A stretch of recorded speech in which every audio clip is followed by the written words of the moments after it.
Hello everyone, আমি nail artist Swapna. চলে এসেছি আরও একটা ডেলি ব্লগ নিয়ে। আজকে সকালে আমার যা যা কাচার ছিল সেই সব জিনিসগুলো আগে ভিজিয়ে নিয়েছিলাম গরম জলে, আর এরপর রেগুলার বেসিসে আমি যে বাসি ঘরের কাজ সারি সেগুলোই করছিলাম।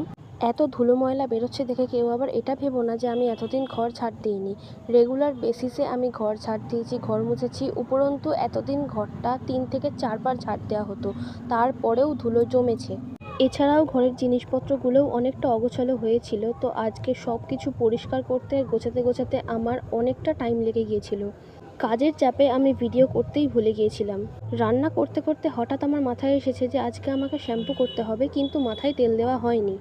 দেখতেই পাচ্ছ বেলা 1টার সময় আমি এখানে মাথায় তেল দিচ্ছি, আর এরপর আমি রান্না সেরে তারপরে আমি স্নানে গিয়েছিলাম।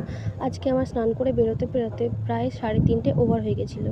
গত 2 দিন ধরে সন্ধেবেলা করে মেঘ হচ্ছে, বিদ্যুৎ চমকাচ্ছে, ঝড় হচ্ছে, কিন্তু এদিকটা করে না একদমই বৃষ্টি হচ্ছে না।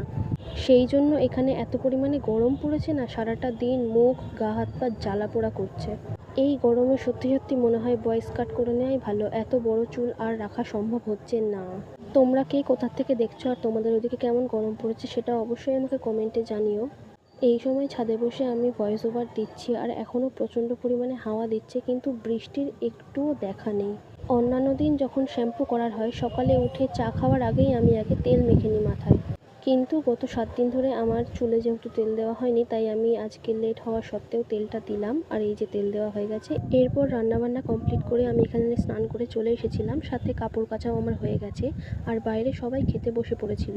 এত গরমে রেগুলার আমি ফেস ওয়াশ দিচ্ছি আর টোনার দিচ্ছি, এই করেই আমার দিন যাচ্ছে। সানস্ক্রিন আর ময়শ্চারাইজার দেওয়ার তো ভুলেও আমার সাহস হচ্ছে না।